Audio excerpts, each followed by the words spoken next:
Assalamualaikum warahmatullahi wabarakatuh. Kita dari kelompok 3 yang beranggotakan Nila Nurlaili NPM 220, Arja Mianis NPM 225, dan Teguh Febri NPM 232. Stek dapat didefinisikan sebagai suatu perlakuan pemisahan atau pemotongan dari bagian tanaman seperti akar, batang, daun, dan tunas dengan tujuan dari tanaman tersebut akan bertumbuh membentuk akar. Tujuan melakukan stek yang pertama, menanggulangi tanaman yang tidak mungkin diperbanyak dengan biji. Yang kedua, memperkal klon tanaman unggul. Yang ketiga, mempermudah dan mempercepat perbanyakan tanaman dalam bentuk yang relatif singkat. Ada 3 jenis stek. Yang pertama, stek batang.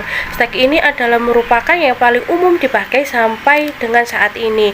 Stek batang dibagi dalam 3 macam, yaitu yang pertama berkayu keras, yang kedua setengah keras, yang ketiga kayu lunak, yang keempat golongan herba. Jenis stek yang kedua yaitu stek daun.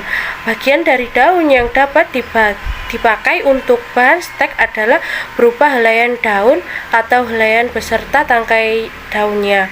Akar dan batang akan tumbuh pada bagian daun yang terpotong, sedangkan bagian daun itu sendiri tidak berkembang menjadi tanaman yang baru. Jenis stek yang ketiga yaitu stek akar.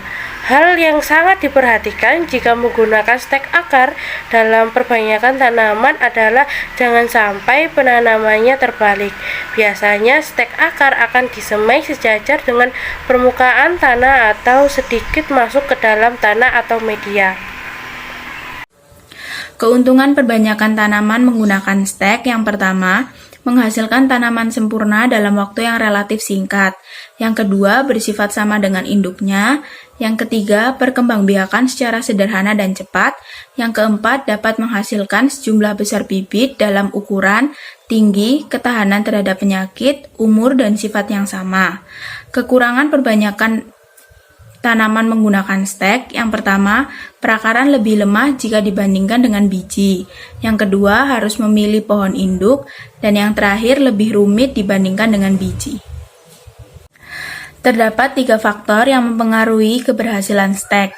Yang pertama yaitu faktor tanaman, meliputi macam-macam stek, umur bahan stek, kandungan zat tumbuh, adanya tunas dan daun pada stek, kandungan bahan makanan stek, dan yang terakhir pembentukan kalus.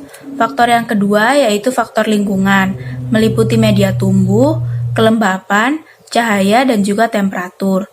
Faktor yang ketiga ada faktor pelaksanaan, meliputi perlakuan sebelum pengambilan stek, waktu pengambilan stek, pemotongan stek dan pelukaan, penggunaan zat tumbuh, dan yang terakhir kebersihan dan pemeliharaan stek.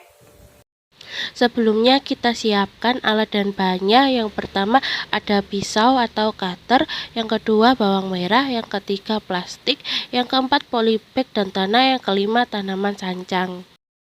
Kita akan melakukan praktikum stek pada tanaman sancang. Sebelumnya kita potong terlebih dahulu batangnya, kita pilih, lalu kita buang daunnya.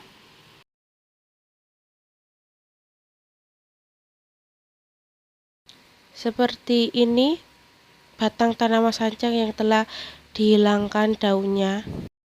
Setelah itu kita akan rendam atau oleskan pada parutan bawang merah selama 10 menit.